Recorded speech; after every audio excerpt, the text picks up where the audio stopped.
आप सभी को मेरा बहुत बहुत नमस्कार। देखें, करवा चौथ का व्रत जो है हर महिला अपने जीवन में रखना चाहती है अपने पति की लंबी आयु के लिए। और बात सिर्फ लंबी आयु की नहीं है, बात है शादीशुदा जिंदगी में वैवाहिक सुख की और घर में बनी रहने वाली सुख शांति की। जी हाँ, क्योंकि जीवन साथी जो होता है ना, वो सिर्फ जीवन साथी इसलिए नहीं है क्योंकि वो आपका पति या पत्नी है। एक अच्छा साथ जिंदगी में जो आपके दुख सुख में आपका साथ निभा सके, वो भी बहुत ज्यादा जरूरी है।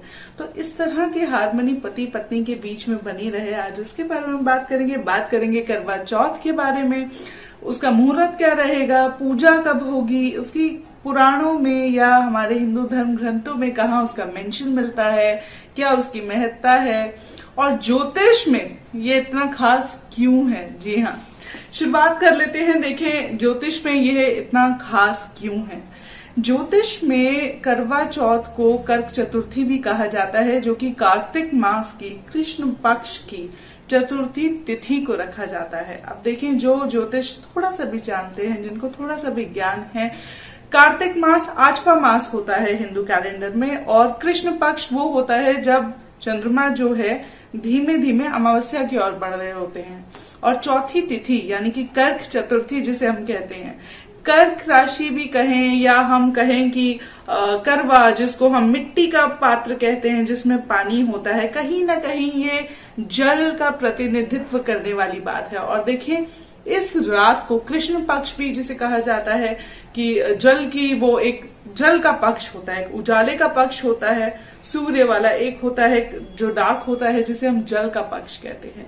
इस दिन में, इन दिनों में हमारी इंट्यूशन जो है बहुत ज्यादा स्ट्रांग हो जाती है, हमारी एनर्जीज, हम बहुत ज्यादा इमोशनल होते हैं। तो मुझे लगता है फास्टिंग जो है उस समय में सबसे ज्यादा असर लाने के लिए रिकमेंड करी जाती है, अपने आप को नियंत्रण में रखने के लिए करी जाती है। क्योंकि जब हमारा चित्त हमारे नियंत्रण में होता है, हम वाद विवाद में नहीं पड़ते, हम संवाद करते हैं, हम विवाद नहीं करते। उस समय जो है इस तरह का जब व्यवहार हमारे अंदर आ जाता है तो हमारे रिश्ते और भी खूबसूरत वैसे भी हो ही जाते हैं। तो कर्क राशि जैसे कहा जाता है ज्योतिष में, वो भी जल तत्व की होती है। आप पूजा भी चंद्र देव की करते हैं करवा चौथ पे, जिसे कहा जाता है जल का प्रतिनिधित्व करता है। और आप ये देखें कि महादेव शिव जो हैं, शशि शेखर जी ने कहा जाता है, चंद्रशेखर जी ने कहा जाता है। देखिए, वो अपने माथे पे ही चंद्र सजाए रहते हैं, यानी कितने अनासक्त हैं। वो गृहस्थ में हैं लेकिन फिर भी वैरागी हैं, और यही सुखी जीवन का जिसे कहते हैं ना राज है। जी हाँ, ये हमारे हिंदू पुराणों में इस तरह की जब बातें होती हैं तो कितनी गहरी बातें होती हैं। आप ये सोचें कि कितनी इंटरट्वाइंड है ना ये सभी चीजें जो हमारे जीवन में जुड़ी हुई हैं। कहीं ना कहीं आध्यात्म इसी को कहते हैं जब हम अपनी आत्मा का अध्ययन करते हैं। बात कर लेते हैं इस व्रत की। तो करवा चौथ का व्रत 1 नवंबर बुधवार को रखा जाने वाला है। चतुर्थी तिथि की तो वो 31 अक्टूबर रात को 9:30 बजे ही शुरू हो जाएगी, और 1 नवंबर बुधवार को रात को 9 बजे तक, 9:15 बजे तक लगभग वो रहेगी। और सुबह 6:33 से रात को 8:15 तक का जो है व्रत का समय काल रहेगा। क्यों? क्योंकि 8:15 पे चंद्रोदय हो जाएगा। जी हाँ, आप पूजा कर सकेंगी, चंद्रदेव को अर्घ्य देके अपना व्रत जो है संपूर्ण कर सकेंगी। और बात कर लेते हैं, देखिए, सरगी की। अब जिन परिवारों में सरगी की प्रथा चली आ रही है, तो सरगी हमेशा सूर्योदय से पहले ली जाती है। सरगी में क्या खा सकते हैं? तो सरगी में दूध से बनी चीजें, क्योंकि दूध भी देखिए चंद्रमा का प्रतीक माना जाता है ना, तो दूध से बनी चीजें जो है शुभ मानी जाती हैं इस दिन खाना। जैसे खीर हो गई, चावल हो गए, दही हो गई, सात्विक खाना उसको कहा जाता है कि आप सरगी में खा सकते हैं। और दूध से बनी चीजों का एक आयुर्वेदिक वो भी है कि उसकी इम्पोर्टेंस है कि आपके अंदर सारा दिन जो है प्यास नहीं लगती, वो आपकी प्यास को थोड़ा सा कम करता है। तो इस तरह जो है आप अपने व्रत की शुरुआत कर सकती हैं। उसके अलावा अगर हम बात करें, देखिए, हमारे संस्कृति में कई ऐसी किताबें आपको मिल जाएंगी जहां पे इसका या व्रत का वर्णन मिलता है। जैसे नारद पुराण में एक पूरा सेक्शन है जिसको व्रत के बारे में जहां पे वर्णन हमें मिलता है। महाभारत की एक प्रसंग है जो लोक कथाओं में बड़ा मशहूर है, बहुत नाम है जिसका। जैसे कहते हैं कि द्रौपदी और कृष्ण का प्रसंग, जब द्रौपदी श्री हरि विष्णु के अवतार श्री कृष्ण के पास जाती हैं और अर्जुन को लेके अपनी चिंता व्यक्त करती हैं, क्योंकि अब कुरुक्षेत्र के वार में उनको, कुरुक्षेत्र की लड़ाई में जो है अब उनको हिस्सा लेना है, तो उनकी लंबी आयु के लिए जब उनसे पूछती हैं, उनके काम बने उसके बारे में पूछती हैं, तब श्री कृष्ण उनको बताते हैं कि देखें, माँ पार्वती भी ऐसे उत्सुक हुई तो उन्होंने शिव जी से पूछा, तब शिव ने उनको वीरावती की कथा बताई। और इस तरह हमें एक प्रसंग मिल जाता है कि कर्क चतुर्थी का जो है व्रत उन्होंने उनको बताया था कि कृष्ण पक्ष की चतुर्थी तिथि का व्रत रखें।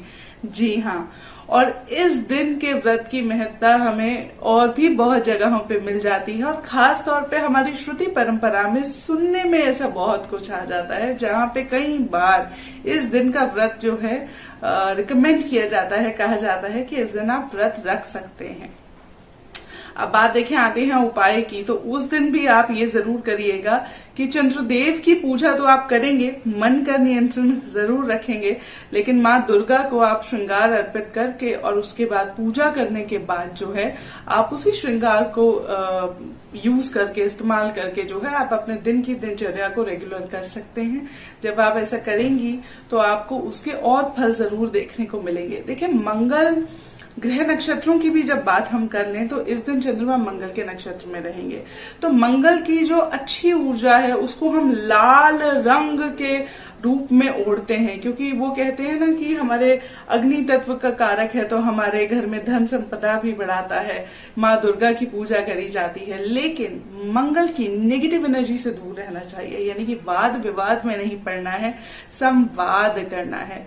मंगल की जो नेगेटिव एनर्जी होती है, जैसे इसीलिए इस दिन कहा भी जाता है कि करवा चौथ के दिन जो है आप सुई, धागा, चाकू, धागा नहीं, सुई और चाकू जैसे धारदार चीजों का प्रयोग ना करें, क्योंकि घर में कलह नहीं होना चाहिए। इस तरह बोला जाता है कि नेगेटिव एनर्जी से, ऊर्जाओं से आपको दूर रहना है।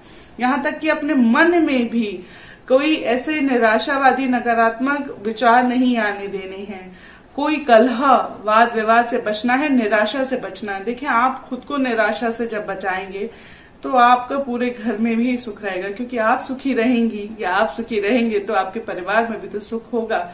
एनर्जी स्प्रेड्स, जैसी आपकी एनर्जी है, जैसे आपके हस्बैंड की एनर्जी है, क्योंकि एक शादी को निभाने के लिए जो है 2 लोगों का उसमें योगदान जाता है ना। जैसे अर्धनारीश्वर रूप, हम महादेव के अर्धनारीश्वर रूप की बात करते हैं, शिव शक्ति की बात करते हैं, जो एक दूसरे की एनर्जीज को बैलेंस करती हैं, एक दूसरे को कॉम्प्लीमेंट करती हैं। हम उस रूप की पूजा करते हैं इस दिन। हम कहते हैं कि हम अपने चित्त पे नियंत्रण रखें, इस तरह की ईश्वर हमें शक्ति दे, और हम प्रार्थना करते हैं कि हमारे पति का चित्त भी शांत हो और हमारे घर में कलह एकदम दूर भाग जाए, पति की आयु लंबी हो, शादीशुदा वैवाहिक जीवन जो है वो बहुत खुशनुमा चले।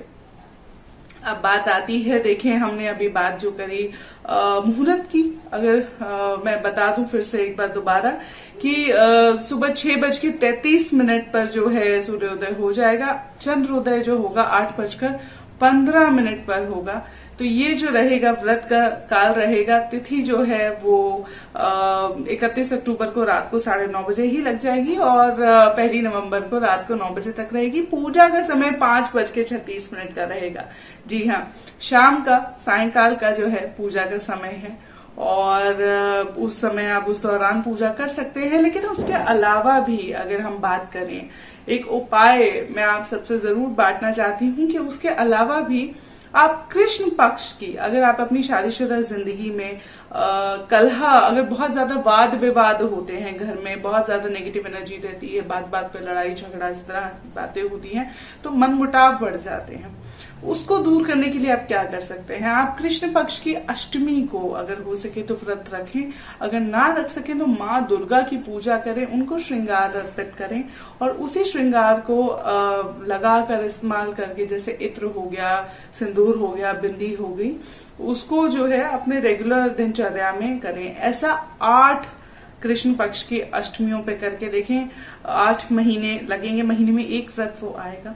आपकी शादीशुदा जिंदगी जो है पहले से बेहतर हो जाएगी, क्योंकि कलह विवाद नहीं होना चाहिए। वरना ग्रहों का प्रभाव इतना रहता है कि बात बात पे लड़ाई हो जाती है और बात बात पे विवाद हो जाता है, और जहां विवाद होता है वहां माँ लक्ष्मी वास नहीं करती है, वहां अलक्ष्मी वास करती है। तो लक्ष्मी का वास रहेगा, माँ पार्वती की कृपा रहेगी। ऐसा 8 जो है कृष्ण पक्ष की अष्टमियों को करके देखिएगा, फिर मुझे बताइएगा आपको कितना फायदा हुआ।